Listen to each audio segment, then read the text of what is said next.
왜 갑자기 박수를 치십니까? 평양 생각이 납니다. 여러분 좀 배고프신 분들도 많이 계시죠? 이제 내일 아침이면 본죽에서 1,500개 죽을 갖다 줍니다. 조금만 기다리시기 바랍니다. 내일 아침이 아니라 내일 점심. 조용히 한 10초 동안만 눈을 감아 보시고요. 지금 좀 시장기가 있고 하루 넘기기가 좀 힘든 분들도 계실 텐데 북한 우리 굶주린 우리 형제들을 생각해 보세요. 우리 내일 1시면 다 해방되고 밥을 먹을 수가 있지만 먹을 수가 없는, 희망이 없는 고통 가운데 지금 오랫동안 수백만 명이 굶어 죽어갔고 지금도 서서히 죽어가고 있는 내 동족들을 생각하면서 한 1분 동안 조용히 눈 감고 하나님 속히 저들에게 먹을 것을 주시고 자유를 주시고 해방을 주시옵소서. 우리 간절하게 조용하게 함께 한번 1분 동안 기도하겠습니다. 아버지 감사합니다.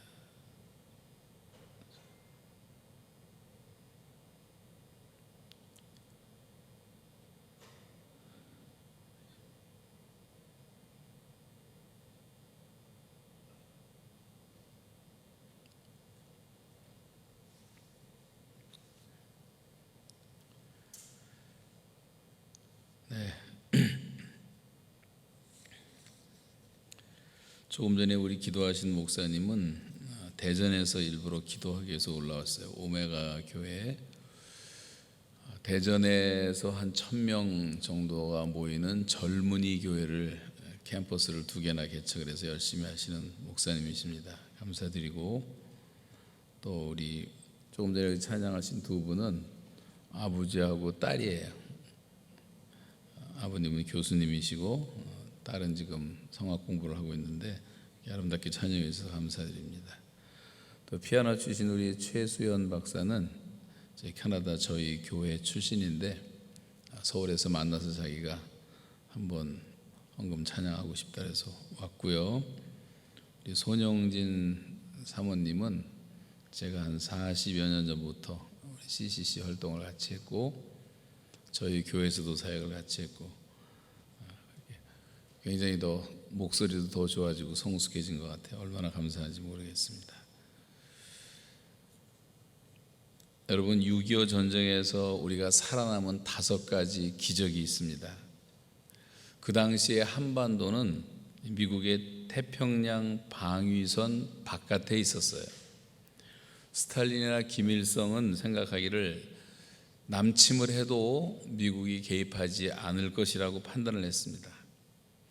또 이 김일성은 한반도에 무력을 사용한 공산 통일을 위해서 먼저 철저하게 준비를 했었습니다. 소련 스탈린의 허락을 받고 중국 모태동의 협력을 약속받았습니다.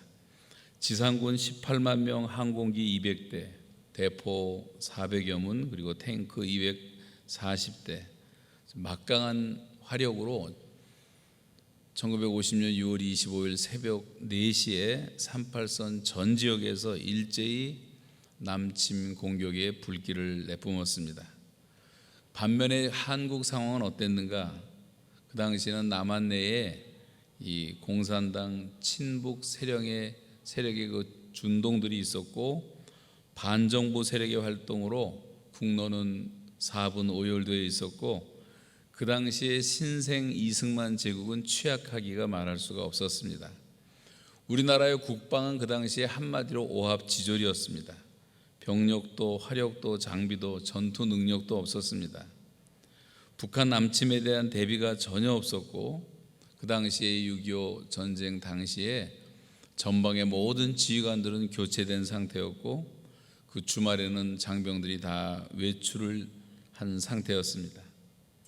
또 우리는 탱크도 한 대도 없었고 그래서 이 전방에서 강력한 탱크를 앞세워서 쳐들어오는 인민군들의 강력한 화력 앞에 여지없이 무너지고 딱 3일 만에 서울은 점령을 당하고 말았습니다. 여러분, 이 요즘에 북침이라는 말을 많이 쓰는 사람들이 있는데 말도 안 되는 소리죠. 거기서 준비해온 그들이 3일 만에 서울을 함락시켰습니다.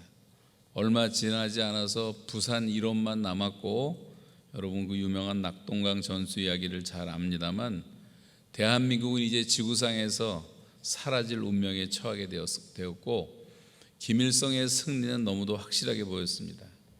그런데도 불구하고 대한민국은 기적적으로 살아남았습니다. 여러분, 그 당시 지도를 상상해 보세요.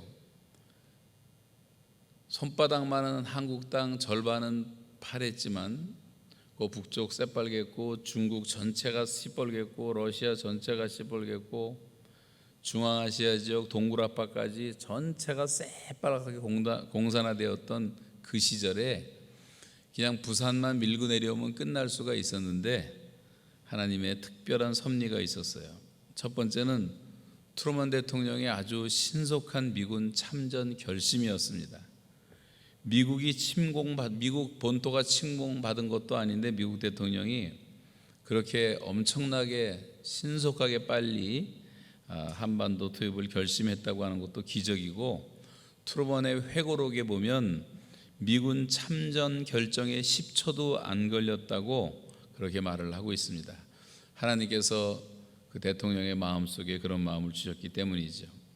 두 번째는 우리가 늘 잘 아는 것처럼 유엔 상임 이사국 회의에서 유엔이 참전을 결의할 때 소련 대표가 불참한 것이었습니다. 이 사람이 참석만 했어도 유엔군의 참전은 불가능했습니다. 세 번째, 그때 미국이 아주 가까운 미군이 일본에 주둔하고 있었기 때문입니다. 미군 본토에서부터 미군 함정을 이동했다고 한다면 아마 상황은 종료됐을 것이고 부산은 점령당하고 말았을 것입니다. 그런데 메가더 장군이 주도하는 군대가 일본에 있었기 때문에 신속하게 한반도로 이동할 수가 있었습니다. 네 번째 기적은 북한에서 그 침공군들이 서울을 점령한 후에 일주일 동안 아무 이유 없이 지체했다는 사실입니다. 일주일이라는 시간을 벌었기 때문에 부산이 보존될 수가 있었던 거죠. 그 이유는 무엇인가? 여러분, 박헌영이라는 사람 잘 아시지만 박헌영이가 김일성한테 이런 말을 합니다. 인민군이 남쪽으로 침공해서 서울을 우리가 점령하기만 하면 남한 내에 북한을 동조하는 그런 인민들이 대대적 봉기가 일어나고 서울은 스스로 자동 붕괴된다. 그 말을 믿고 일주일을 지체를 했기 때문에 다시 우리가 역전을 할 수가 있었던 것입니다. 다섯 번째는 우리나라 잘 아는 것처럼 여름에는 비가 많이 오는 우기, 장마 계절인데 그의 여름은 대체로 날씨가 좋아서 미국 항공기가 거의 매일같이 작전을 수행할 수가 있었다는 사실입니다. 그리고 여러분, 이번에 여러 번 들었지만 그 당시에 이승만 대통령은 초량교회에다가 목사님들, 장로님들을 다 모시고 3일 동안 우리처럼 금식 기도를 했고, 그때 오키나와에 안개가 걷히면서 미 공군기가 뜰 수가 있었고, 그래서 전세는 갑자기 뒤바뀌게 된 것입니다. 더군다나 여러분, 그 후에 일사후퇴를 일사후퇴 때 1월이라는 것은 얼마나 춥습니까? 또 북한의 1월은 굉장히 춥습니다.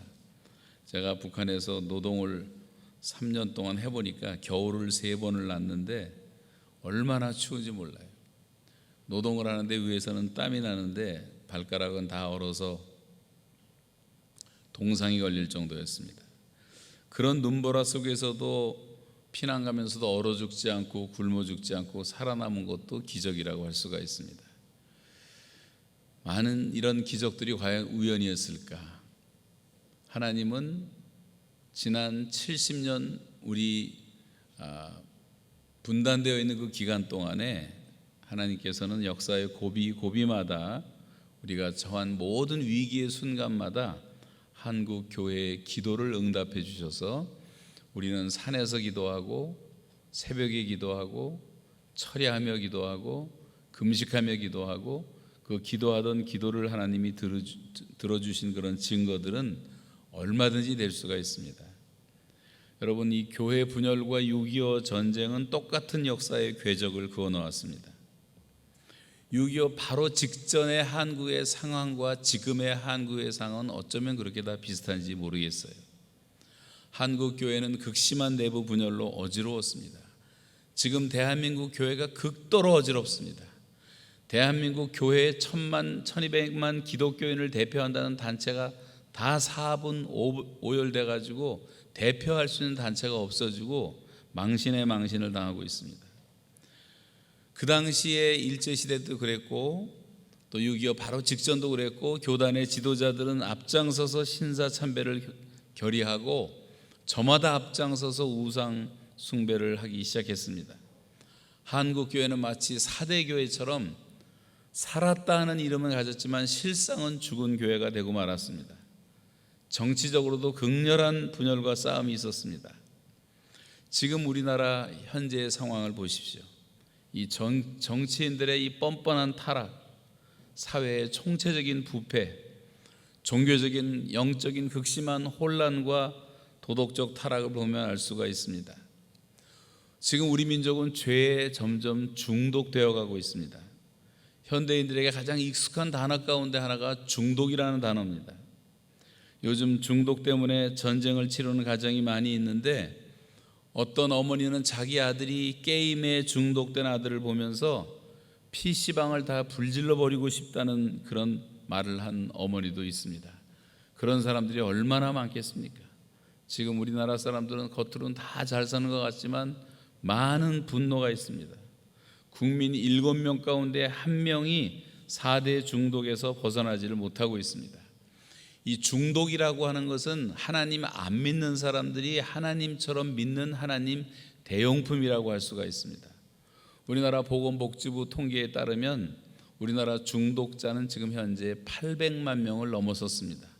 알코올 중독자가 200만 명, 인터넷 중독자가 300만 명, 도박 중독자가 290만 명, 약물 중독자가 10만 명이 넘습니다.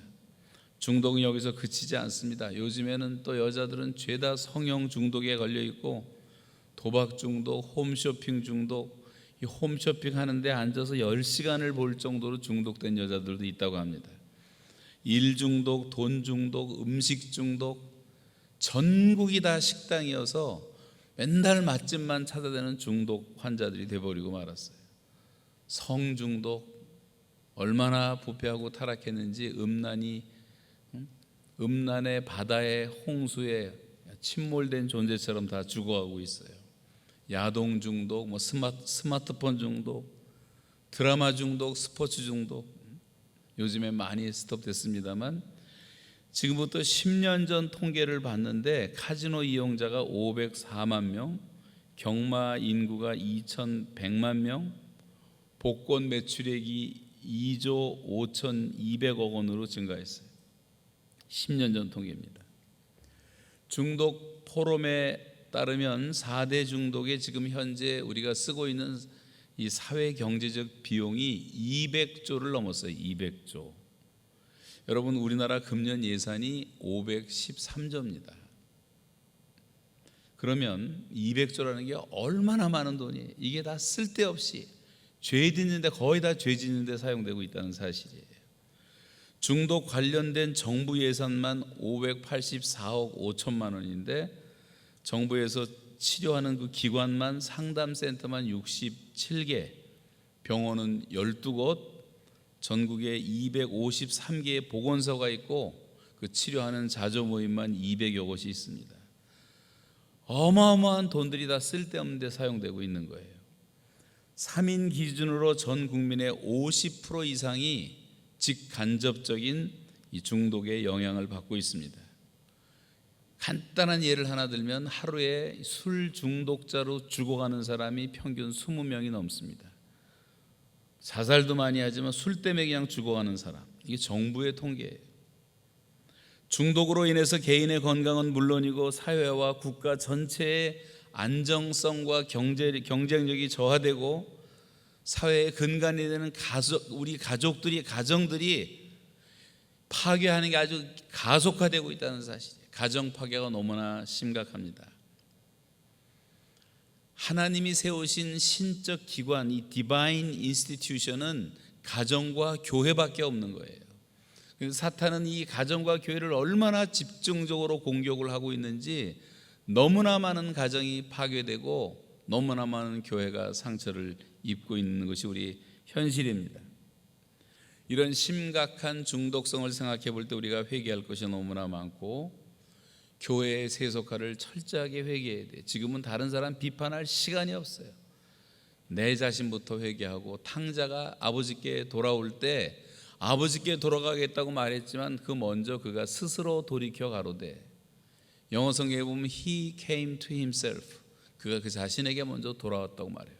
저와 여러분이 내일 금식을 끝내기 전까지 정신을 차리고 자기 자신에게 먼저 돌아와야 될 줄로 믿습니다. 하나님께 돌아가는 거 당연하지만 내 자신이 먼저 돌아와야 돼요. 왜냐하면 성경은 전도서 9장 3절에서 말하기를 인생의 마음에는 악이 가득하여 평생 미친 마음을 품고 살다가 후에는 죽은 자들에게로 돌아가는 그것이라. 사람들이 다 미쳤어요. 대한민국이 다 미쳤어요. 지금도 우리에게 금식하며 기도하는 정말 감사하게 이렇게 의로운 분들이 계시지만 여러분이 강남 일대 돌아다니게 보면요, 제가 요즘에 강남에 어떤 선교관에 묵고 있는데 밤새고 지금도 술을 마시고 있어요. 젊은이들이 정신을 못 차리고 있어요. 정신병자가 아니면 어떻게 이렇게 살 수가 있습니까? 나라가 이렇게 위급한데. 오늘 둘째 날 주제가 교회 연합과 복음 통일로 정해서 제가 이제 북한 얘기 좀 하려다가 다 안 하기로 결심하고 오늘 시편 133편을 중심으로 연합과 동고라는 제목으로 간단히 말씀을 드리겠습니다.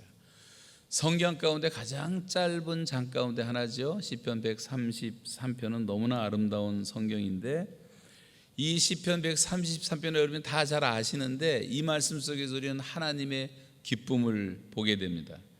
여기서 우리는 사탄이 가장 싫어하는 것이 무엇인가를 보게 되고 또 우리 성도의 삶의 최우선 순위를 확인하게 됩니다. 이것은 다름 아닌 형제 연합이에요. 형제들이 연합하여 동거하는 것이 어찌 그리 아름다운고 하나님이 막 감탄을 하십니다. 여러분 자식을 많이 낳던 시절, 저도 7남매가 있었는데 그 옛날 가난했던 시절, 먹을 것이 넉넉하지 못하던 시절, 그래도 형제들이 서로 사랑했고 서로 감싸주고 돕고 양보하고 보호해줬던 그런 시절들이 있었어요. 가난했지만 그렇게 가난했다는 생각을 하지 못하고 자랐습니다. 그때 부모들의 기쁨을 생각해 보세요. 그 당시는 좀 배도 고팠고 그랬지만 그래도 꿈이 있었고 희망이 있었고 사랑이 있었습니다. 형제 우애가 있었습니다. 그러나 언젠가부터 대한민국의 부모님들은 자식을 하나나 둘 정도 낳기 시작했어요. 자식들은 이기적인 삶을 극복하지 못하고 자기 중심의 사회라는 새로운 형태의 우리가 경험해보지 못했던 사회가 생겨났습니다. 강남에 보면 원룸이 얼마나 많은지 모르고 오피스텔이 얼마나 많은지 모르고 5평짜리, 7평짜리, 심지어 3평짜리 혼자 사는 사람이 너무나 많아졌어요. 혼자 사는 데 너무나 익숙해졌어요. 지금은 무관심의 시대, 무책임의 시대, 무관계의 시대라고 말을 합니다. 가장 반인간적인 감정을 바로 우리가 무관심이라고 말하는 거죠. 무정한 시대가 됐어요. 서로 사랑한다고 그렇게도 고백하던 사람들이 제가 강남에 돌아다니는 여자 남자애들을 보면 불 보듯이 뻔해요. 조금 지나면 어느 날 갑자기 싸늘하고 썰렁하기로 변해갖고 그렇게 미워하고 증오하고 도저히 못 살겠다고 관계가 다 깨져버릴 뻔한 사람들, 그게 거의 반이 넘어요. 반이 넘어. 통계적으로도. 성경 말씀을 한 단어로 요약한다면 관계라고 말하는 분들이 많습니다. 하나님과의 관계, 사람들과의 관계, 대자연과의 관계입니다. 이 사랑이라는 단어, 관심이라는 단어, 연합이라는 단어, 관계라는 단어, 이런 단어들을 우리가 생각할 때 성경이 표현하는 가장 적합한 표현은 몸이라고 표현할 수가 있어요. 고린도서에 나오는 것처럼 여러분 우리 몸을 생각해 보세요. 이걸 이해 못할 사람은 아무도 없습니다. 여러분, 우리 다리는 다리를 위해서 존재하지 않습니다.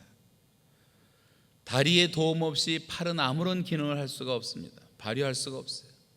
물건 하나를 집으려도 발이 가줘야지 가능하고, 밥을 먹을 때 식당으로 가도 팔이 움직여줘야지 밥을 먹을 수가 있고, 발이 가려울 때 발이 발을 못 긁죠. 손이 가서 긁어줘야 되고, 등이 가려워도 손이 먼저 가고, 입이 있어도 손이 있어야지 밥을 먹을 수가 있고, 우리 지체 가운데는 쓸모없는 지체가 아무것도 없습니다. 눈의 역할이 있고, 귀의 역할이 있고, 입의 역할이 있고, 코의 역할이 있고, 그 외에도 우리 모든 수많은 각 지체들은 역할이 수없이 많습니다.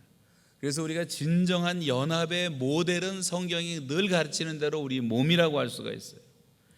너무 신비한 우리 몸처럼 하나님 우리가 이렇게 연합하기를 원하시는 것입니다.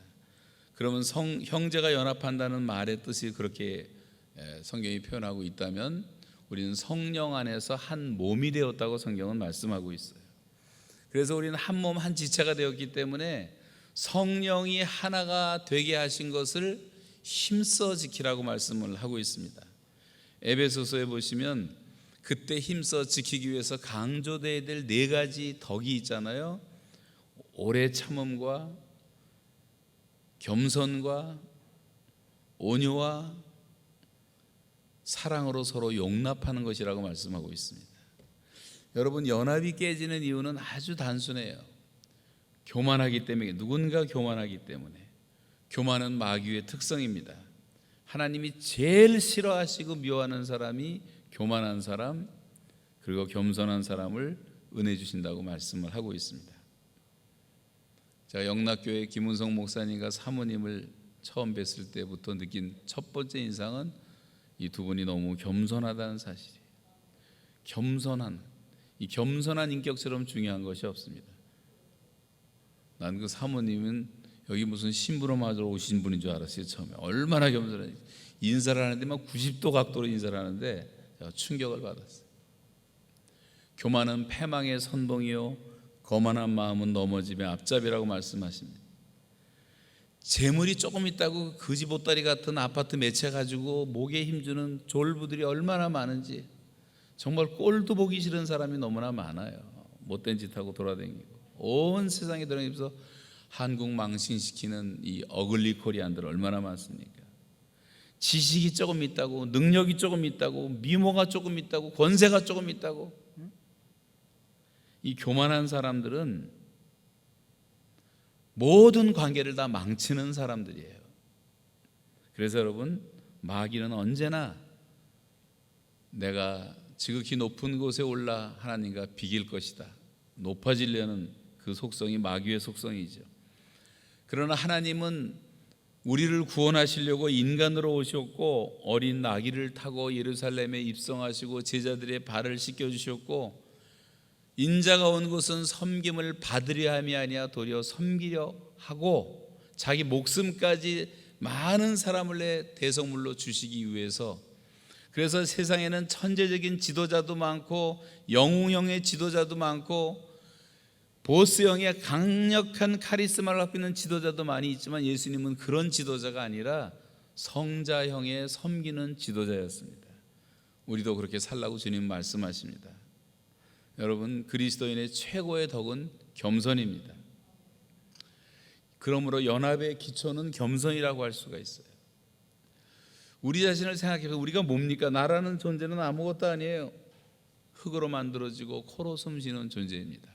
성경은 인간을 말하기를 잠깐 있다 없어지는 안개다 그랬고, 진토 같다 그랬고, 잠시 있다가 시들어지는 풀의 꽃 같은 존재라 그랬고, 밤의 한 경점 같아서 없는 것 같사오니 아무것도 아니 그림자 같은 존재라고 말씀을 하고 있습니다.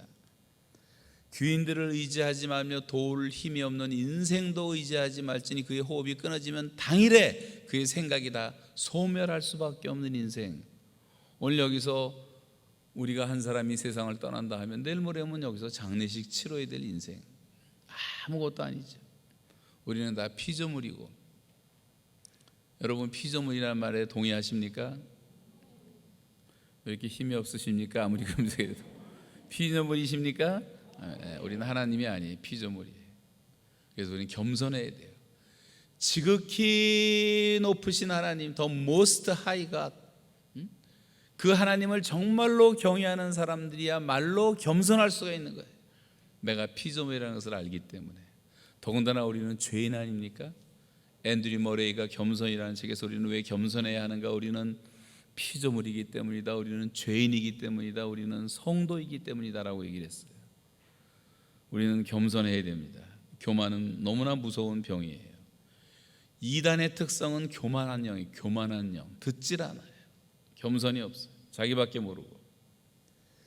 그래서 우리가 왜 한국교회가 연합이 안 되는가? 이건 누군가 다 교만해요. 장로 한 사람, 당회원 중에 한 사람만 교만한 사람이 있어도 이 교회가 시끄럽고 골치 아픕니다. 겸손하면 참음이 없어지는 거예요. 그리고 오래 참아야 된대요. 오래 참음. 연합이 유지되기 위해서는 누군가 참아야 돼요. 참지 못하고 폭발시키기 때문에 연합이 깨지는 것입니다. 부부싸움도 참으면 되고 당회도 참으면 잘 돌아가는데 이 참지 못하는 사람들 때문에 항상 모든 게 시끄러운 거예요. 살인도 별게 아니에요. 사람 죽이는 것도요, 요 잠깐을 참지를 못해서 다 죽이는 겁니다. 저는 참 성경 읽을 때 놀라운 것이 오래 참는 것이 사도의 제1표적이라고 바울이 언제나 얘기를 해요. 고린도후서 12장 12절을 보시면 내가 사도된 표적을 말하면서 기적을 행하고 능력을 행하고 성령이 나타나고 뭐 다 있지만 제일 먼저가 오래 참음이라고 말해요. 여러분 참는 사람들 되시기 바랍니다. 참는 것이 성령의 열매예요. 참는 것이 사랑이에요. 고린도전서 13장에 보시면 사랑은 오래 참고 사랑은 온유하며 사랑은 투기하지 아니하며 사랑은 자랑하지 아니하며 사랑은 교만하지 아니하며 사랑은 무례히 행치 아니하며 사랑은 자기의 유익을 구치 아니하며 사랑은 성내지 아니하며 악한 것을 생각지 아니하며 불의를 기뻐하지 아니하며 진리와 함께 기뻐하고 모든 것을 뭐예요? 참으며 모든 것을 믿으며 모든 것을 바라며 모든 것을 견디니라. 이 15가지 특성 가운데 4가지가 사랑이에요. 제일 첫 번째 사랑은 오래 참고 사랑은 성내지 않고 모든 것을 참으며 모든 것을 견디느니라. 여러분 인내가 사랑인 줄로 믿으시기 바랍니다. 어머니들의 그 무시무시한 모성애가 어떻게 생기는 거예요? 10달 동안 태중의 아기를 품고 그렇게 참으면서 기도하고 만지고 축복하고 또 애가 태어난 다음에도 끊임없이 24시간 긴장하면서 똥 오줌 갈아주고 기저귀 갈아주고 걸음마 시켜주고 그 많은 세월 동안에 참고 참은 것이 어머니의 모성애가 된단 말이죠. 하나님은 지금도 참으시는 하나님. 우리의 죄악에 비하면 하나님의 참으심과 자비와 긍휼은 거의 무한대하시기 때문에 우리가 지금 살아있는 줄로 믿습니다. 이 하나님의 사랑에 우리가 너무나 감사한 거죠. 여러분 잘 참으시기 바라요. 남은 생에 할 말이 있어도 좀 참고 기다리고 그러면 공동체가 다시 살아납니다. 온유한 것이라고 말해요. 온유라는 것은 이 친절하다고도 볼 수가 있는데 영어 성경에는 kind라고도 번역되는데 여러분 친절한 사람을 한번 연상해 보세요. 여러분의 생애에 가장 친절했던 사람, 어디 밥 먹으러 갔는데 아주 친절한 식당, 친절한 직장, 친절한 백화점, 노드스트럼이라고 하는 미국의 백화점은 너무나 친절하기로 유명한 백화점이죠. 크리스천 정신으로 시작했는데 제가 몇 번 실험을 했는데 가보면 직원들이 탁월하게 친절해요. 거기를 안 갈 수가 없게 만든단 말이죠, 사람들이. 여러분 누군가 불친절하기 때문에 하나됨이 깨지는 것입니다. 우리가 불친절하면 불쾌감이 생겨요. 좀 온유하고 사람이 친절해야 되는데 그래서 가까이 하기 싫은 거죠. 이 친절함이라는 것이 사람의 마음의 문을 여는 것입니다. 엊그제도 제가 새벽에 좀 걷는데 어떤 나이 많으신 분이 어떤 어른이 저보다 먼저 그냥 허리를 굽혀서 인사하시더라고요. 아침 인사를. 그러고 인사 한 번만 봐도 마음이 확 열리는 거예요. 우리가 누군가 온유하지 못하고 친절하지 못하기 때문에 다 관계가 깨지고 마는 것입니다. 교회 안에서 먼저 좀 친절했으면 좋겠어요. 온유한 인격은 넓은 마음이라고도 할 수가 있어요. 그런 사람이 하나님의 축복을 받습니다. 이삭처럼. 이 비본질적인 것 갖고 다투지 말고 마음을 좀 넓혀야 돼요. 넓혀야 돼요. 그리고 용납하라. 사랑 가운데 서로 용납하라. 하나됨을 지키기 위해서는 서로 사랑으로 용납해야 합니다. 우리가 정말 연합되기 위해서는 용납이 필요한 거예요. 용납이. 우리가 용납받지 못할 때 상처를 받고 우리 아이들이 그렇게 왕따를 당하고 사고를 많이 저지른 이유는 다 용납을 받지 못하기 때문에 그런 것 아니겠어요? 성경은 그리스도께서 우리 나를 받아주신 것처럼 너희도 서로 받으라 그랬어요. Accept one another. 서로 좀 받아줘라. 우리가 언어가 다르고 피부가 다르고 민족이 다르고 인종이 다르고 문화가 다르고 생긴 모습이 다 다른데 이건 다른 거지 틀린 것은 아니란 말이에요. 이 다양성을 수용할 수 있는 마음이 있어야 돼요. 크리스찬들에게. 여러분, 주님께서 우리를 나 같은 인간을 용납해 준 걸 생각하면 누구든지 용납할 수 있잖아요. 이단만 아니면 우리가 교회 안에서 누구든지 용납을 해줘야 됩니다. 저 유명한 바울의 고백 고린도전서 9장 한번 같이 읽어보시겠는데 9장 20절부터 한번 읽어보시겠습니다. 다 같이 시작. 유대인들에게 내가 유대인과 같이 된 것은 유대인들을 얻고자 하며 율법 아래에 있는 자들에게는 내가 율법 아래에 있지 아니하나 율법 아래에 있는 자같이 된 것은 율법 아래에 있는 자들을 얻고자 하며 율법 없는 자에게 내가 하나님께는 율법 없는 자가 아니요 도리어 그리스도의 율법 아래에 있는 자이나 율법 없는 자와 같이 된 것은 율법 없는 자들을 얻고자 함이라. 약한 자들에게 내가 약한 자와 같이 된 것은 약한 자들을 얻고자 하며 내가 여러 사람에게 여러 모습이 된 것은 아무쪼록 몇 사람이라도 구원하고자 함이니 내가 복음을 위하여 모든 것을 행함은 복음에 참여하고자 함이라. 복음의 본질에는 변함이 없어야 되지만 복음을 전하는 그 방식에 있어서는 얼마든지 변화가 있을 수가 있다고 하는 말 아니에요? 예수님은 세리와 창기의 친구라고 별명을 받았고 죄인들의 친구라고 별명을 받을 정도로 지금 여기 목사님들이 가서 술집에 가서 앉아있고 창녀들 옆에서 얘기하고 있으면 많은 분들이 오해하지 않겠습니까? 예수님은 그들과 함께 사셨어요. 그러면서 복음을 전하셨단 말이죠. 우리 지금 얼마나 나도 모르는 사이에 바리새인이 되어 있는지 몰라요.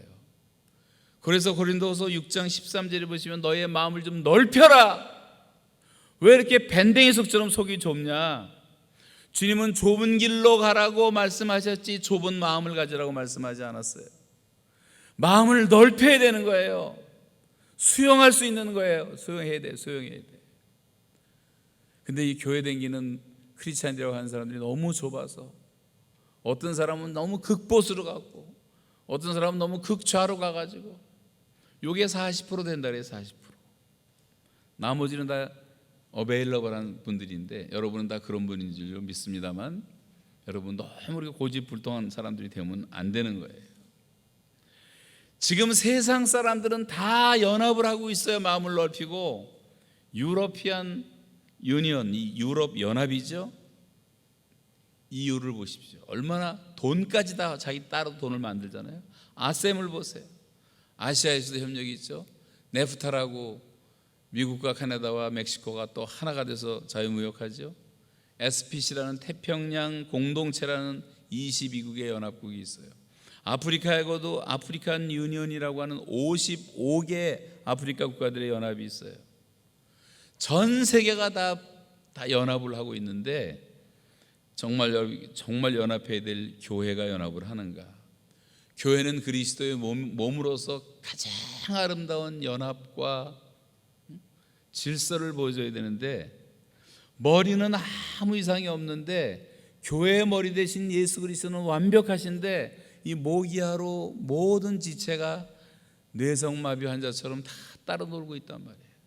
얼마나 슬픈 현실입니까? 정말 연합하는 교회들은 부흥이 안 될 수가 없어요. 저는 부흥이 안 되는 교회를 참 이상하게 생각합니다.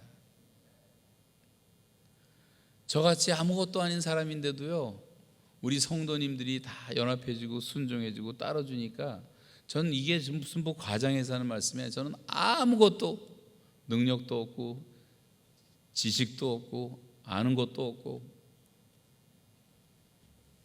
그런데 5가정에서 시작해서 저희 교회가 지금 4,000명 됐는데 청년들만 1,600명이 모이는데요, 제가 한 것이 하나도 없어요. 돌아보면 제가 북한에 갔다 오니까 교회가 더 부흥됐어요. 목사 없으니까 더 부흥돼.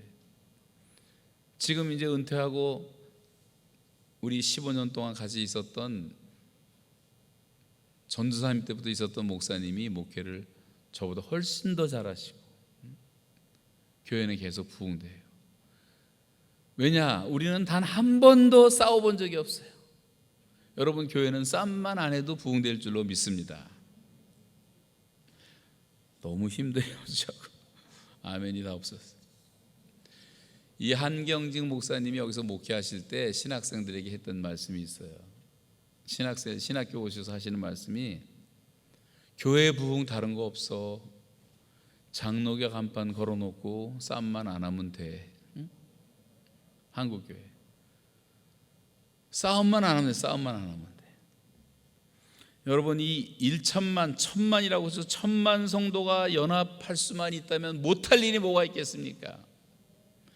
대통령 우리 마음대로 뽑을 수가 있고, 국회의원 마음대로 뽑을 수가 있고, 헌법 제정에도 결정적인 영향을 미칠 수가 있지 않겠어요?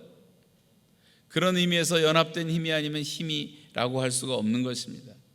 이 뭉침의 역학이라는 것은 대단히 중요한 거예요. 세상 사람들이 이걸 너무나 잘 알고 있어요. 여러분, 생각해 보세요. 힘의 에너지라고 하는 것은 뭉칠수록, 합할수록, 쓸수록 커지는 것이 보편적인 진리입니다. 작은 쌈짓돈 같은 것도 이게 모아놓으면 주식회사가 되는 거예요. 그럼 구멍가게보다 몇만 배의 이윤을 남길 수가 있습니다.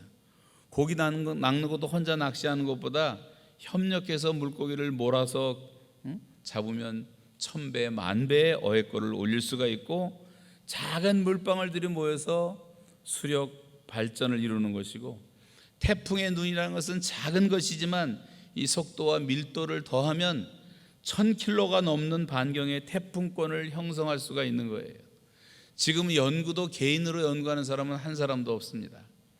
지금 암을 연구하는 학자만 해도 수백만 명이 있는데, 지구상에 어떤 단체는 10,000명, 5,000명이 그래서 머리를 맞대고 싱크탱크를 만들어서 암 고치는 약을 개발하고 있는 것을 볼 수가 있어요. 여러분, 세상은 다 팀워크를 하고 있습니다. 성경에 나타난 7 집사, 12 제자, 120 문도, 500의 형제, 기도원 300명, 이것은 다 뭉쳐진 힘이에요. 하나처럼 움직이는 힘. 오합지졸은 아무 소용이 없어요. 아무리 많아도. 이 1,000만 기독교인의 힘을 어떤 문제를 향해서 초점화시키면 엄청난 통일 에너지를 우리가 만들어낼 수가 있습니다. 로잔 대회의 유명한 표현은 전 교회가 전 세계의 전 복음을, 홀이란 말이죠. 홀 처치, 홀 월드, 홀 가스펠. 그래서 마지막 전도하자고 하는 거죠. 여러분, 오케스트라처럼 다른 악기로도 연주하지만 오케스트라가 다 수십 개의 악기 갖고 연주하지만 곡목은 하나입니다. 지금 지구상에는 22,500개의 교파가 있어요. 기독교 교파만 25,000개 이상의 선교단체가 있어요. 지구상에 600만 개의 교회가 있어요. 이 교회가 다양화된 것은, 여러분, 지금 우리가 다 생긴 게 다르고 모습이 다르고 옷 입은 색깔이 다 다르듯이 그게 나쁜 건 아니에요. 이 다양성이라는 건 다 좋은 것입니다. 그런데 그 자기 처소에서 우리가 자기 일을 하면서 오케스트라처럼 합해서 지휘자 되시는 예수 그리스도를 바라보고 하나님의 역사에 동참해야 하는데, 우리가 왜 그렇게 못하는가? 우리가 교만해졌어요. 우리가 화를 잘 내고 분열을 잘해요. 우리가 서로 용납해 주질 않아요. 인정을 안 해. 고집이 세고. 그래서 우리가 팀워크를 하고 팀 미니스트리를 잘 못한다는 거죠. 두 사람이면 능히 이긴다 그랬고 삼겹살은 결코 끊어지지 않는다. 쉽게 끊어지지 않습니다.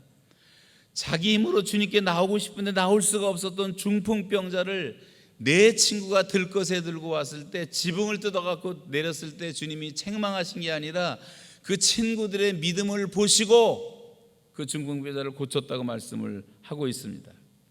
여러분, 이 내 친구처럼 우리도 협력을 해야 돼요. 아까 신현필 목사님 말씀하셨지만 우리가 정확히 95년도에 미전도 종족 선교를, 저희 교회는 사실 북한 선교는 일부분이고 주로 미전도적 선교를 하는데, 이 선교사님들과 선교 전문 단체와 그리고 현지의 사역자들과 그리고 우리 같은 이 교회들, 지역 교회들이 넷이 협력을 한 거예요. 그 당시 한 150교회가 카나다, 미국, 한국에서 협력을 해갖고 중앙아시아 선교를 할 때 교회가 거의 없었어요. 쬐끄만 교회 한 20개 있었는데, 여러분, 이 150교회가 협력을 해서 사역을 했더니요, 딱 10년 만에 카자흐스탄 정부 발표로 교회가 2,000개가 세워지고 10,000명이 넘는 교회만 2개가 세워지고 엄청난 부흥이 일어나는 것을 보게 됐어요. 저희가 청년 집회를 했는데 처음에 2,000명 모이더니 몇 년 지나니까 6,500명씩 모이기 시작했어요. 무슬람 국가에서 말이죠. 기르기스탄, 타지키스탄, 터키메니스탄, 나중에 우리가 아프가니스탄 10년하고 아프간도 마찬가지예요. 아프가니스탄에는 교회가 하나도 없었고 단 한 명의 기독교인도 없다는 통계가 나올 정도였는데 연합을 했어요. 저도 청년들을 동원해서 다 연합해서 500명, 700명, 1,000명씩 보냈어요. 여름마다 교회들이 연합하고. 그랬더니 한여름에 아프가니스탄에서 교회가 30개씩 탄생을 하더라고요. 작은 교회가. 연합이라는 것은 무서운 겁니다. 그런 이야기는 끝없이 할 수가 있어요. 지금 우리 인도에 가 있는 안강희 선교사님 중심으로 그 팀들은 지금 한 20년 동안에 팀워크를 가지고 교회가 없는 무교회 지역에서 교회를 4,000개를 개척을 했어요. 그래서 우리가 교단을 만들었다니까, 뉴라이프라는 교회가 없으니까 1,000명 이상에게 목사 한 수를 주고 인도의 젊은이들을 훈련시켜갖고 말이죠.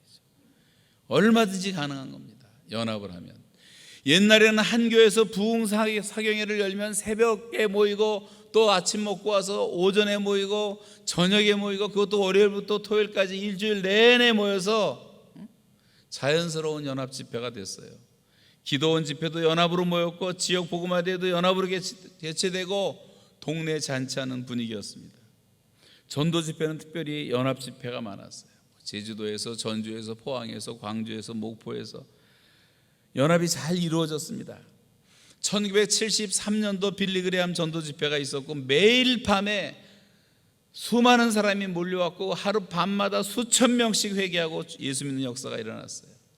엑스포로 74 할 때도 매일 밤마다 100만 명이 모였고 낮에는 33만 명이 전국에서 모여와서 일주일 내내 하루 종일 민족 복음화 요원 훈련을 받았습니다.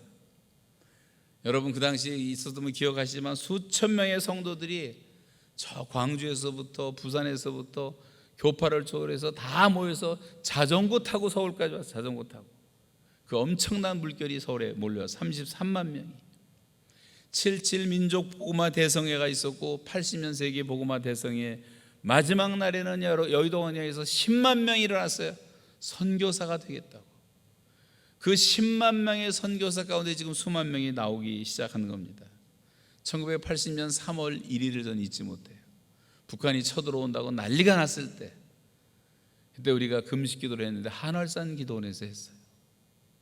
제가 이번에 이 6.25 집회를 마음을 갖게 된 것도 그때 그 생각이 나서, 한월산 기도원에 몇 명이 모이냐면요, 그 당시에 계엄령 선포되는 하였는데 3만 명이 모였어요. 한월산 기도원에 7,000명밖에 못 들어가요. 3교대를 하면서, 우리 지금 점잖게 앉아서 따뜻한 데 있지만 그 당시 3월 1일이면 춥거든요. 한국은 3교대를 하면서 3일 동안 금식 기도를 했어요. 전국에서 와가지고 또 많은 사람이 텔레비를 갖고 이제 금식 기도를 했는데 그 얘기를 다 못하지만 3일 후에 임경섭 장군이라고 하는 해병대 투스타 장로님이 계셨는데 김일성 정보 1인자인데 이분이 간증하는 게 참 너무 놀랍다. 너무 나라가 위급해서 대통령도 찾아갈 수가 없어서 그 당시 한경진 목사님과 김증원 목사님을 찾아와서 얘기를 해갖고 금식 기도가 시작됐는데 이 3일 우리가 부르짖고 기도하는 동안에 북한에서 이상한 이변이 일어나고 갑자기 군대가 다 철수하기 시작했다는 보고를 했어요. 여러분, 우리가 내일 오전까지 우리가 금식하며 부르짖고 기도할 때 그런 하나님의 손길이 역사하고 이변이 일어나고 북한 땅이 변화될 줄로 믿으시기 바랍니다. 마지막까지 힘내세요. 요 며칠 하루 이틀도 안 돼갖고 맥 빠져 그런 쫄창부 같은 군인 되지 말고 지금 여기 뭐 10년 동안 한 달에 3일씩 매달 금식하는 분들도 계시잖아요. 40일을 3번이나 금식한 분도 오셨잖아요. 이 몸뚱이를 얼마나 훈련을 안 시켜놨으면 요 몇 끼 굶고 다 죽은 사람처럼 얼마나 웃기는지 몰라요. 이 몸뚱이 훈련시켜야 돼요. 좀 덜 먹이세요. 덜 먹여야 돼. 운동해서 살 안 빠져요. 적게 먹는 길밖에 없어요. 대한민국이 건강해지려면 다 적게 먹어야 돼요. 지금 드시는 것보다 30%는 덜 먹어야 돼요. 아무리 운동해도 똥배 안 들어가요. 덜 먹는 수밖에 없어. 덜 먹는 수밖에. 지금 이 북한의 내 동족들은요, 우리가 배부르게 먹는 그동안에 다 당뇨 걸리고 고혈압 걸리고 심장병, 위장병 고생하는, 너무 먹어서 병 걸렸는데 저긴 너무 또 못 먹어서 너무 많이 죽어가고 있잖아요. 이게 얼마나 비극입니까? 여러분, 지금 배고픈 이 감정을 가지고 한번 기도를 하세요. 그리고 회개하고 하나님 앞에서 바로 살기로. 그래서 금식기도 했던 적이 있고 84년 뚝섬 기도에도 수십만 명 모여서 기도했고 85년 엑스플로 75 할 때는요, 인공위성 빌려갖고 전 세계의 네트워크를 만들었어요. 제가 그 집회 끝나고 저는 카나다로 떠났어요. 지금 35년이 됐습니다만 중간에 한 번 더 왔는데 1994년에 2000개 도시가 연계되어서 동시에 개최된 세계 기도성회가 있었고 95년대에는 로잔 대회 연속으로 소위 지코이라고 하는 대회가 우리 서울에서 있었는데 그때 187개국에서 4,000명 넘는 세계 교회 지도자들이 한국에 몰려와서 미접촉 지역 복음화를 계획을 해가지고 지금 굉장히 급속하게 10만 명 단위로 370개 남아 있었던 미전도 종족 북인도 지방에 있었던 것이 거의 다 없어지고 지금 100개도 안 남았어요. 한국의 지코이 대회 이후로. 그리고 전 세계가 한국에서 배워가서 얼마나 열심히 기도하고 선교하는 줄 아십니까? 아프리카 côte-d'Ivoire에 갔더니요, 한 흑인들 한 300명 목사님들을 모았는데 저보고 4일 동안 강의를 했어요. 4일 동안을 했는데 통성기도만 시키면 한국말로 기도를 시작하는 거예요. 주여 삼창을 부르더라고요. 다 한국 와서 배워가지고 와서 누가 잘못 가르쳐서 다 지여 그러더라고요. 그래서 제가 주여라고 고쳐줬는데 브라질에 갔더니 브라질 목사님들도요, 수백 명이 모였는데 주여 삼창을 하고 한국말로 하고 기도를 하더라고요. 이 주여 삼창이 한국 기독교 수출 종목 1등 품목이 1등 품목. 제가 깜짝 놀라요. 브라질 동북부 갔더니 30만 명 모이는 교회가 있었어요. 한국에서 신앙을 배우고 기도를 배워왔어. 그런데요, 30만 명의 교인이 주일을 일요일을 지키는 게 아니라 365일 하루도 안 빠지고 예배가 3번이 있어요. 사도행전 나오는 그 예배처럼 3번이 있어갖고 아무 때나 자기 주일 하면 되는 거예요. 월요일 주일하는 사람이고 화요일 주일. 예배당 텅텅 비워놓을 필요가 없으면 여러분 돌아가서 열심히 좀 전도해서 한국 교회가 다시 부흥되고 5부, 6부가 아니라 10부까지 예배를 드리고 그렇게 할 필요도 없어요. 토요일 날 모이고 화요일 날 모이고 월요일 날 모이고 그렇게 부흥되면 얼마나 좋을까. 우리가 지금 전 세계의 교회에 불을 붙여놓고 우리 불이 꺼져가면 되겠습니까? 우리가 연합할 때 부흥이 왔단 말이에요. 이 연합할 때 선교사상 전례가 없는 1년에 1972년도에 200만 명밖에 없었던 한국교회가 매년 100만 명씩 증가해서 80년도에 1000만이 되고 말았어요. 1200만까지 육박을 했어요. 한두 번만 힘쓰면 사상 전례 없는 기독교 민족이 태어난다고 다 흥분을 했었는데, 배가 불러지고 GNP 만불 시대가 되고 올림픽 개최한 다음부터 정체 상태, 마이너스 성장, 1년에 선교사들을 1000명에서 1500명씩 파송하던 열기가 식어져서 지금은 정체 상태, 마이너스 2% 성장. 주일학교 아이들이 바글바글 됐었는데 애들이 다 어디 갔는지 몰라요. 없어졌어요. 이 목사님들, 지도자들이 회개해야 돼, 회개해야 돼. 이 목사들의 정신 상태가, 멘탈리티가 다 병이 들어가지고 어른들은 다 생산품이고 애들은 다 소모품이에요. 어른들만 신경 썼어요. 이 반쪽짜리들 어른들만 신경을 썼어요. 모임은 그득하고 설교 듣는 자세 좋고 11조 내고 교회 봉사하고, 애들은 다 소모품 신경 안 쓰다 보니까 어느 날 다 없어졌어요. 대한민국 교회의 절반 이상의 주일학교가 없습니다, 여러분. 너무나 슬픈 현실이에요. 권사 장로들도 회개해야 돼. 자식들 교회에서 똑똑하고 뒤별난 놈들은 교회도 못 가게 하고 공부시켜가고, 죄다 넌 법대 가라, 의대 가라. 지금 우리나라가 왜 이렇게 혼란합니까? 다 법대 출신들이 지금 난리 아니겠나. 거의 다 법대 출신들. 머리만 좋아가지고 죄를 져도 아주 그냥 고지능화된 죄를 짓고, 어리석은 국민들은 판단도 못할 정도로 말이죠. 제일 똑똑한 놈들은 그런 데 보내고 지금 비실비실하면 넌 신학교 나가라. 그게 지금 한국교회의 현 주소란 말이에요. 아브라함은 자기의 독자 이삭까지 하나님께 드렸는데, 아벨은 양의 첫 새끼를 드렸는데,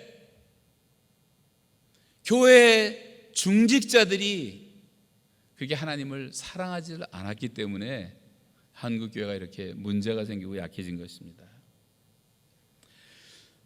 여러분, 지금 이 750만 디아스포라가, 저는 제가 지금 아는 분들 가운데 90%는 다 디아스포라였어요.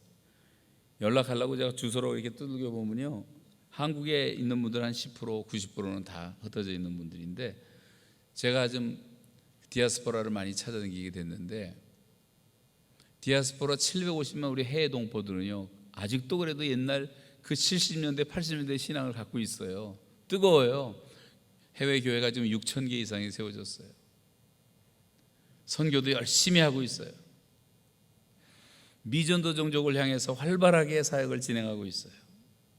여러분, 우리나라도 군대 복음화, 학원 복음화, 경찰 복음화, 교도소 복음화, 직장 복음화, 뭐 연예인 교회, 체육인 교회, 엄청난 계층 복음화가 활발하게 일어나던 시절에는요, 교회들이 서로 연합을 할 때였어요. 연합을 할 때. 연합을 하지 않고 교회 부흥은 일어나지 않습니다. 오늘 본문에 보시면 제일 먼저 강조되는 게 연합과 동거예요. 연합과 동거. 연합하고 동거하면 어찌 그리 아름다운 거. 여러분, 부부도 연합하고 동거할 때 힘이 있는 거죠.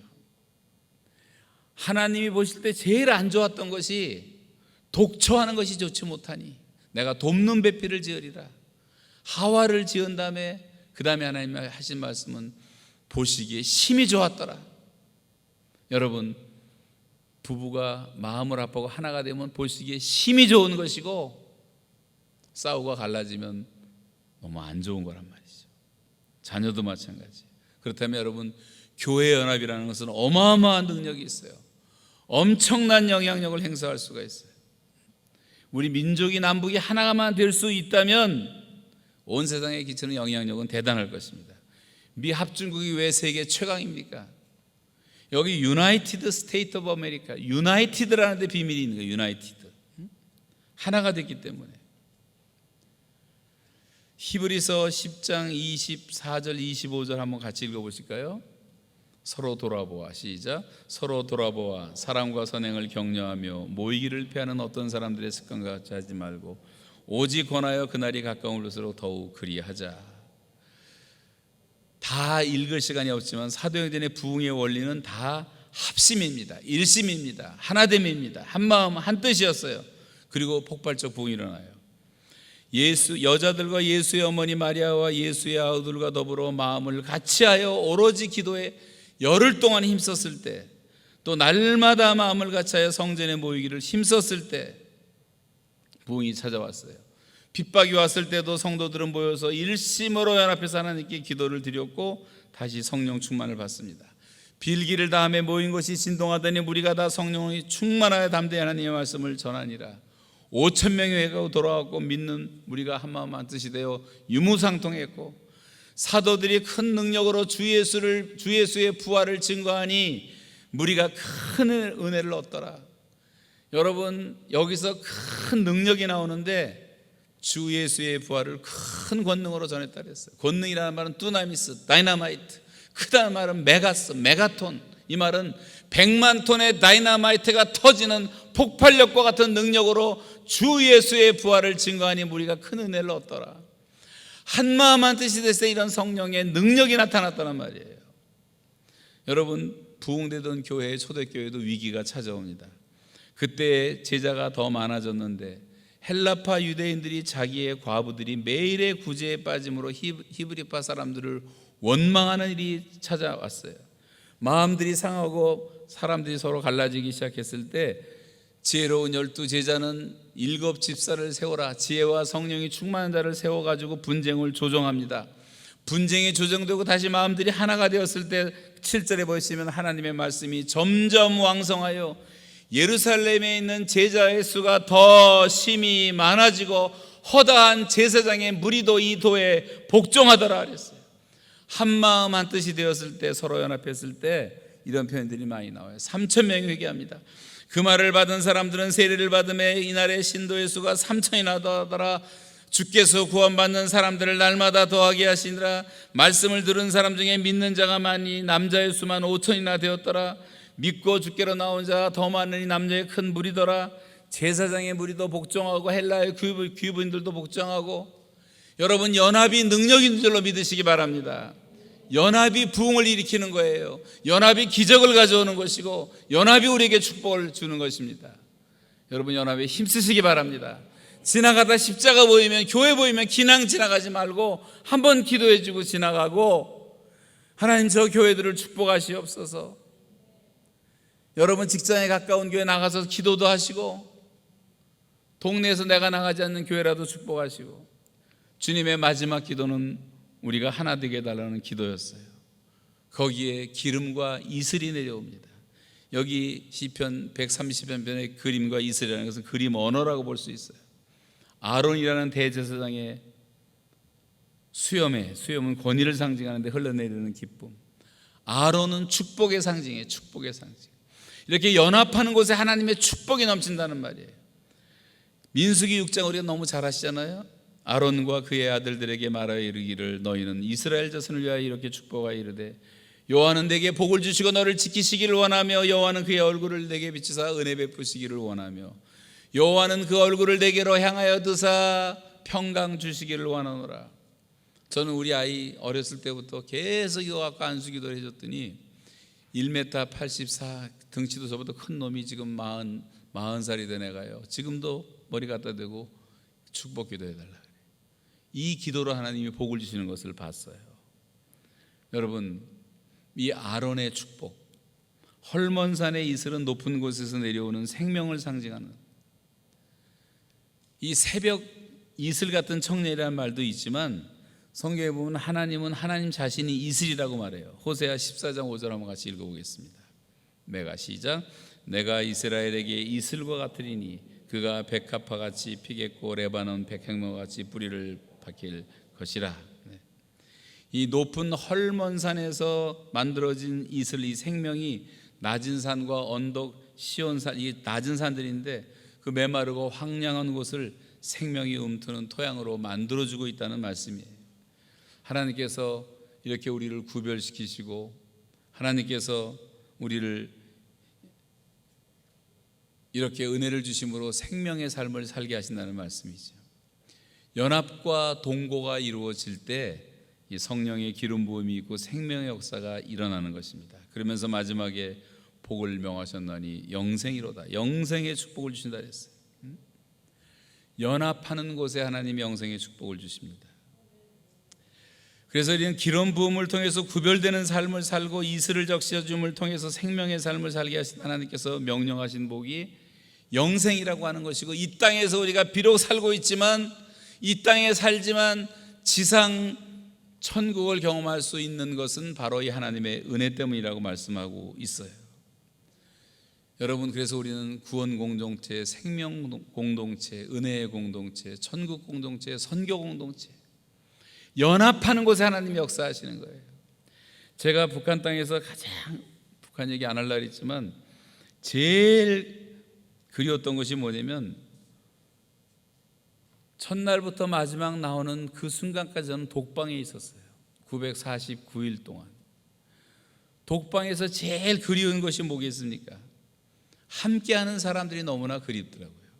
가족이 너무 그립고, 교회가 너무 그립고, 예배를 혼자 드리니까 같이 함께 예배 드리던 성도들이 얼마나 그리운지 몰라요. 여러분, 혼자 여기서 썰렁하게 예배 드리고 여기 몇 사람 없다. 지금 우리 옆에 좀 거리두기로 변화도 썰렁한데 여기가 꽉 차면 분위기가 완전히 달라지는 거예요. 협력을 하게 되면. 그래서 저는 이게 함께 예배 드린다는 것이 어마어마한 축복이라는 사실을 절감을 했어요. 밥도 혼자서 밥같이 다는 밥, 돌멩이 나오는 밥, 소금에 절인 양배추 몇 개 주는 반찬, 그 3,000끼를 3,000번을 혼자 먹으면서 내 옆에 이렇게 함께 식사할 수 있는 가족과 친구가 있다는 것이 얼마나 놀라운 축복이었는가. 우리가 지금 코로나를 지나면서요, 코로나에 묶여서 방 안에 있으면서 우리는 얼마나 절실하게 이웃들과 친구들과 함께 생활했던 것이, 이 평범했던 것이 얼마나 그리워지고 있습니까? 이 함께 한다는 것이 축복인 줄로 믿으시기 바랍니다. 여러분, 연합을 배우세요. 교회는 다시 모여야 돼요. 모여야 돼요. 지금 인터넷으로 참여하고 계신 분들, 거기에 맞들여 갖고 주저앉지 말고 벌떡 일어나서 다시 교회로 나오셔야 됩니다. 모여야 되고, 사랑과 선행을 격려하고 찾아가서 신방하고 함께 모여 예배하고 합심해서 기도하고, 그럴 때 하나님의 역사가 일어나는 줄로 믿습니다. 여러분, 남북이 하나가 되면 우리나라는 군사 강국이 되어 경제 강국이 되어 정치 강국이 될 수가 있고, 기술 강국이 될 수 있고, 자원 강국이 되는, 북한에는 지금 1조 9천억 달러가 묻혀 있어요. 자본과 기술이 없어 개발을 못하는 것뿐이. 남한만 들어가면 저거는 황금 땅이 될 수가 있어요. 체육 강국 될 수 있어요. 뭐 탁구라든가 축구라든가 골프라든가 스피드 스케이트라든가, 아직도 지금도 1등을 하고 있는데, 남북이 하나 되면 체육 강국도 되고 농사 강국도 돼요. 지구상에서 자연 농업을 자연스럽게 하는 나라는 북한밖에 없어요. 왜냐하면 돈이 없으니까 GMO를 못 사와요. 자연스럽게 종자가 다 살아있어요. 옛날 종자들이. 한국은 IT 강국에서 IT 농업을 해. 이게 합해지면 최고의 농업 국가가 될 수가 있어요. 최고의 관광 국가가 돼요. 한국은 땅덩어리 좁지만 삼면이 바다고요. 섬들이 너무나 아름답고, 북한에 가보면 여러분 칠보산이라는 산이 있는데, 제가 금강산보다 더 아름다웠어요. 칠보산이 얼마나 아름다운지. 김일성도 못 보고 죽었어요. 그 유배지라고 안 갔어요. 김정일이가 그거 보고 통탄을 해서 우리 아버지 이거 못 보고 죽은 게 너무 원한스럽다. 해칠보, 외칠보, 내칠보가 있는데, 해칠보에서 보는 칠보산은요 정말 천국 같았어요. 여러분 꼭 가보세요. 칠보산이 있죠, 구월산이 있죠, 백두산이 있죠, 묘항산이 있죠, 금강산이 있죠, 뭐 지리산이 있죠, 설악산이 있죠, 한라산이 있죠. 산만 해도 우리나라는 관광지가 얼마나 많은지 모르고, 이 손바닥만한 땅덩어리에 돌아다닐 때도 많아요. 우리는 해외로 가장 많이 퍼져가는 민족이기 때문에 이 해상도 해운도 모든 세계를 대상으로 우리가 다 모든 걸 이길 수 있는 준비가 돼 있고, 이민이 제일 늦게 떠난 나라지만 이제 뭐 100년 겨우 지났지만, 중국은 300년, 일본은 200년 됐는데, 우리나라 사람들이요 지금 전 세계 200개국 이상의 중국보다 먼저 퍼져 있어요. 중국은 지금 5천만 이민자가 있는데도 한국을 못 따라와요. 하나님은 마지막 세대에 우리 민족을 세우셔가지고 이 고난의 연속을, 우리가 반만 년 동안 많은 고난을 겪었고 지금 70년의 분단의 고난을 겪었지만, 역사의 어느 날 우리 민족을 다시 세워서 정금처럼 만들어 온 세상을 축복하는 제사장 민족을 세우시려고 주신 고난이라면 우리가 불평할 거 없다고 생각해요. 오히려 감사하고, 저 북한이 아니었으면 우리가 이런 강력한 신앙을 갖게 됩니까? 김일성이 아니면 우리가 강력한 기독교가 만들어질 수가 없었어요. 청와대 기습하고 울산에 들어오고 난리가 났을 때 우리는 산기도, 설야기도, 금식기도 하면서 이렇게 강한 신앙을 길러온 거 아니에요? 김일성 원망하지 마세요. 악한 자들도 악한 날에 적당하게 지으셨다 그랬어요. 우리는 받은 축복이 너무 많고, 경제의 10대 대국이 되고, 수출 품목 1등 품목만 100개가 넘고, 하나님이 선교국가로 완전히 준비시켰어요, 우리를. 여러분, 그래서 우리가 이제 그동안 싸우고 연합하지 못했던 것을 회개하고 연합에 힘써야 될 때고, 죄를 버리고 하나님께 돌아올 시간입니다. 너희가 음란과 정욕과 술취함과 방탕과 향락과 그리고 무법한 우상 숭배를 하여 이방인의 뜻을 따라 행한 것이 지나간 때로 족하도다. 지나간 때로 족하도다. 더 이상 그런 짓 하지 말자는 거예요. 옛날에 우리 다 그런 짓 하고 살았잖아요. 만물의 마지막에 갖고 왔으니 그러므로 너희는 정신을 차리고 근신하여 기도하라. 무엇보다 뜨겁게 서로 사랑할지니 사랑한 허다한 죄를 덮느니라. 이 마지막 시대는 사랑이 식어지는 거예요.